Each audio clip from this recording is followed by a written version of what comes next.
Well, welcome back to Elite Barber Parlor Podcast, and this is Jay Cuts. Well, I'm Jay Cuts. This is Fresh Cut Manny, and we'll be talking about reading clients, not books, but reading them, seeing how they feel.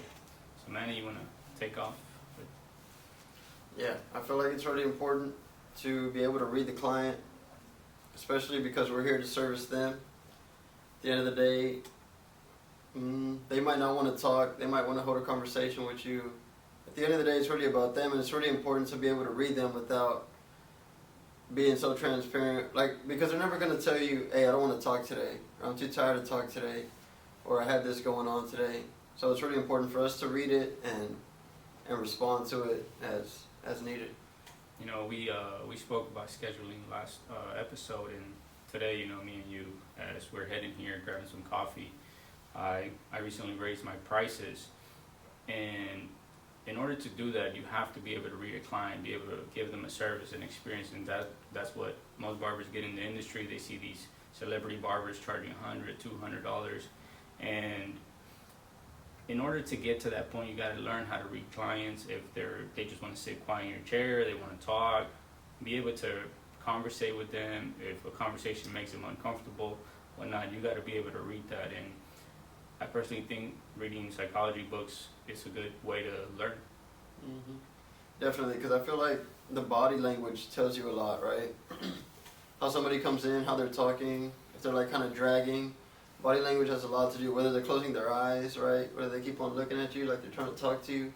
Like all these little things that you need to realize. And what certain conversations can be held in front of certain people and what can't be said in front of others, Yeah, like my body language right now is like this, it's kind of early today, and I'm not used to being up this early like I spoke in the other episode, but here we are, and like you said, sometimes clients are trying to talk to you, and there's times where a client just sits there and closes his eyes, and you let him rest. Like, I personally like to fall asleep during my haircuts. I tell my barber, Diana's usually my barber, I tell her, hey, dude, I'm going to sleep, don't talk to me.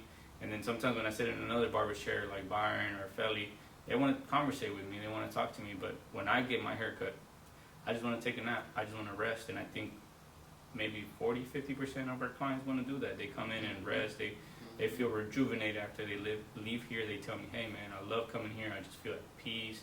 And of course we create that atmosphere here at Elite. We don't have loud music, and we have a very chill environment. Yeah, I feel like it's real important, and also like to not make them feel bad about it, right?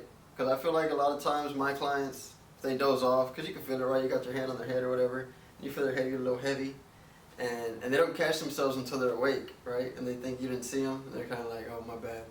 Like, you're good, bro. Like, take a nap if you want to, you know what I mean? I'll lean the chair back a little bit if you want to, but like, it's his 45 minutes, it's his hour, and that's why I don't mind putting like an hour window on my things, in case they want to talk a little more, right? In case we have to have a conversation a little more, cool. And if he doesn't want to, and I got a little 10 or 15 minutes to spare, I'm okay with that. But I'd rather give myself that little window to be there for them rather than just have it like clockwork, right? Because they'll feel it. They'll feel it for sure. Yeah, so I personally tell my clients when they're dozing off and they're falling asleep, they're like, oh, my bad. And I'm like, no, man, to me, that's a compliment. To me, I love it when my clients fall asleep. That means they're at peace. That means they're enjoying their haircut. I know that when they get out of that chair, I personally know that feeling, so I know how they're going to feel when they get out of the chair, and it's going to be a great experience for them. So there's also the ones that want to talk, and be able to conversate with them. And you have to be able to carry it, right? You have to be able to keep on politics, sports. I mean, I personally, I have my strong views on certain political views, but I don't make it known behind the chair. I don't make it known unless the other client is like, hey, I have the same political views as you, and I can see that. I'll conversate with them. If the other person doesn't have the same political views as I do, I just agree. I'm like, yeah, man, you're right. I'm not gonna sit here and argue with them in the chair in a barbershop. This is not the place to sit here and argue about political views. And being able to read, like he said, the atmosphere, how other barbers are talking. I've seen barbers talk about, back in the day when I used to work in the hood, talk about sex or drugs or things, and you have kids in the barbershop, that's definitely a no-go. And even still here in Elite, now we have a more, calm environment, more upscale. There's still barbers that are still talking about things they probably shouldn't be in the chair, like their political or religious views. I personally have my religious views too, but I'm also going to be able to read the client and know if he's open to that conversation. And if he's not, we change the subject. We'll talk about sports. We'll talk about the Astros. We'll talk about the Texans, whatever. They suck, the Texans anyway. So, What about you? Like, what do you conversate with your clients about? I usually try to see how their day's going, first of all, right? And when I come in, I want to see how their day's going. I feel like at first I never really had that, right? But I feel like there's definitely a go-to as far as questions that you could ask just to kind of see what's going on, to see if they want to engage in the conversation or if they don't want to, right? Whether seeing if they worked or seeing if they had this or what they had going on or what they're doing for the weekend. And if these answers are short, or if these answers are like less than 5 seconds or less than 10 seconds, then 9 times out of 10 they don't want to talk to you, right? They want a good haircut, they want to get out of here. But if they go into depth about exactly what you're asking, then yeah, they probably do want to keep on talking. And then from there, I could be like, oh, okay, well, are you going to watch the game tomorrow? Or are you going to do this? Now I can try to dive into things that I'm knowledge in, or that I know about, that I know I could carry a conversation about. But that's usually how I try with just a little few questions at first when they first walk in. Most of my clients, the other 50%, when I ask them how their day is going, sometimes they turn around and look at me like, man, let me tell you, exactly. Man, I gotta tell you so much. And you also gotta understand that we are their friends. They, honestly, for most of my clients, they have a personal relationship with me. I get invited to birthday parties, I get invited to weddings, and I tell Manny there's clients who drive an hour just to come see me, and they say, hey, I could go to any other barbershop, but I come see you. So be able to read the client, be able to conversate with them, or let them take a nap, or just see if they're having a stressful day, or we live in 2022 where depression is, I don't know, 80% really high, suicides are high, and being able to read a client when he's having a bad day, and you're able to tell him, hey man, have a good day. I don't know if you're religious, hey, God bless you, have a great day. Whatever, any positive message that you can give to him, that's gonna uplift him, and he's gonna come back because he felt something positive from you. Mm-hmm. And those are the ways to read people. I feel like you could usually feel it, or at least myself, I could feel it, right? Like when they sit in my chair, I'm already talking to them with my head without even speaking to them, I'm kind of like, how is this guy doing? How is he feeling? Like, these are the things going through my head. And I know they can feel it, and they can feel like, man, this guy is caring for me, right? He really cares for me, or he wants to see how I'm doing, or he wants, without even a word being said, but because my intentions were there. My good intention was there on seeing how their day was, or seeing how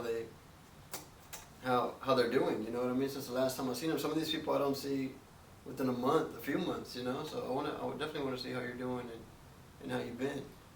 Yeah, and could be a touchy subject, but like he said, he talks to his clients without even talking to them yet in his mind. I think that's could be, we're spiritual beings, I guess. We have electricity running through us. What's the word I'm looking for? We transmit that energy. So when a client sits in your chair, he transmits that I'm tired, I'm stressed, I'm going through something, or hey, I'm happy, I'm joyful.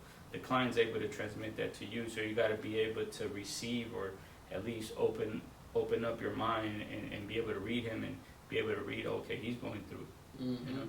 Exactly. At least I feel it. Manny, I think you also feel it. Yeah. Because I feel like the last thing somebody's going to want to do is tell you they're having a bad day. Right? At least me, like if I have a bad day, the last thing I want to do is put that energy onto somebody else. So if you ask me I'm having a bad day, I'm going to say, man, bro, I'm having a great day. Without you even knowing it, right? But I feel like it needs to be different in our position.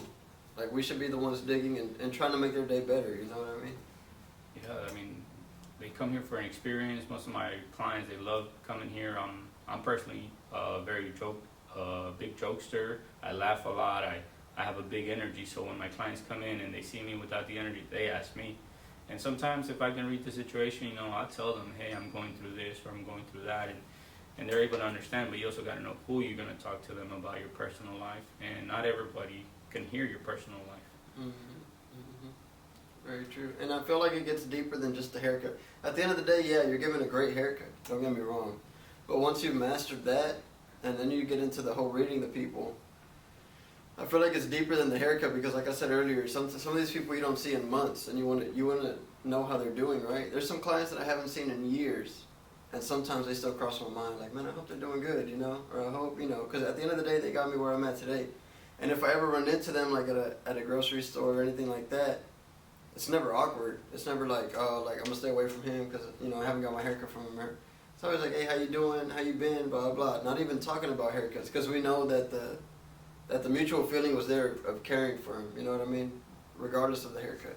And that's maybe one episode we could do in the future. You know, as barbers, we feel like our clients, they belong to us, and they really don't. They belong to whoever they want to pay. You know, that's their money, so they're gonna decide. So that's pretty cool, man. You're able to, you know, be out in the streets. I'm able to do that. I used to have that other mentality. Nah, man, he cheated on me. Yeah, I don't want to talk to him. Yeah. Now I'm like, you know, man, I'm grown. I'm always booked. So hey, man, have a great day. I see him at the grocery store, and the mutual, like you said, the mutual feelings were there. Hey, I really cared for him, and I still do text some of my old clients from 5 years ago. Hey, man, hope you're having a great one. Or on social media, they'll comment on my post. Hey, man, good stuff, man. Exactly. Even though they're not doing business with you anymore, like they're still showing you love on your post. They're still showing you love in other ways, you know. And that's, to me, that's a successful like relationship with the client, you know. That it got beyond the haircut. It got beyond that. And I think that's why the industry exploded, to be honest. This industry exploded because back then, I personally feel like in the 80s or 90s, our parents were you know, having the comb back like Elvis Presley or the hairspray, so it was more salon work, not barber. And then recently, the barber industry with the fades got more and more, and men were able to come in and vent to the barber. Yeah. And honestly, a lot of people don't realize, but as barbers, we have a lot of responsibility on our hands. We have, you know, people really have issues. Yeah. And I tell people all the time, we hear about divorces before the spouse hears about the divorce. You know? Yeah, you know, you hear the crazy stories, and you got to be able to read the situation and read the client because, I don't know, I feel like they depend on us sometimes for that because they might not have money for a therapist. Exactly. So we're cheaper. We solve the same problems. And you get a haircut. We might not be professionals, and that's what I was talking to Manny the other day. Hey, maybe read a psychology book. You know, understand the psychology of human beings. And, you know, some people have IQ and some people have EQ, emotional intelligence, being able to read somebody. You know, a lot of people tell me, hey, Jimmy, how did you know I was going through this? Or how could you tell? And it's like Manny said, their body language, their face, the way they speak, there's so many things you're able to read. And I feel some barbers are just there cutting hair all day, just trying to make the money. Hey, get out my chair, you know, cut, get out my chair. And it's more deep, it's deeper than that. And because you do that, the day that you move, or those clients they're gonna keep you busy because you give a good haircut. Exactly. But the day that you move or you start a new venture, they might not follow you. You know? Because I feel like you're depending on the shop, you're depending on the money. When you start depending on the relationship, you can go anywhere and they're gonna follow you. You know what I mean? Definitely. But I think that's about all the time we got today. It's already getting towards 9. We're about to get this work day started. Well, give me 1 second. I have something to say. So, we sell shirts from Elite, you know, and it's really mind-boggling to me that clients are willing to pay for our merch. They want to support us because why? Because I have built a relationship with them. They feel like they are part of a family.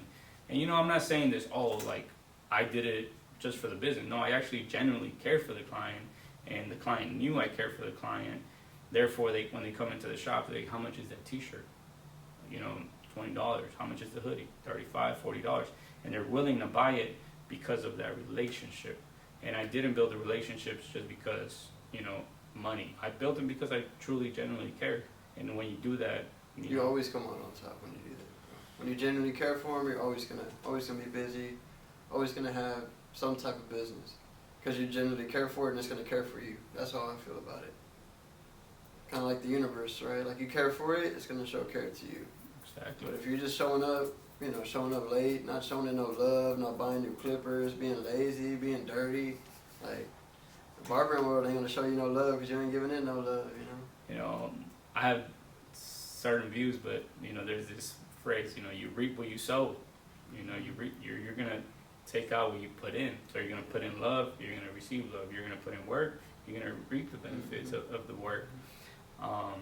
So subscribe to our channel, Elite Barber Parlor. Follow us on Instagram, Fresh Cut Manny, J Cuts. We'll be dropping more gems. Y para los que estaban pensando, vamos a tratar de hacer videos en español también para los que no nos entienden. And we're also gonna drop videos on how to open up your own business from scratch. You know, so follow us on Instagram, and that's it for today. Yep.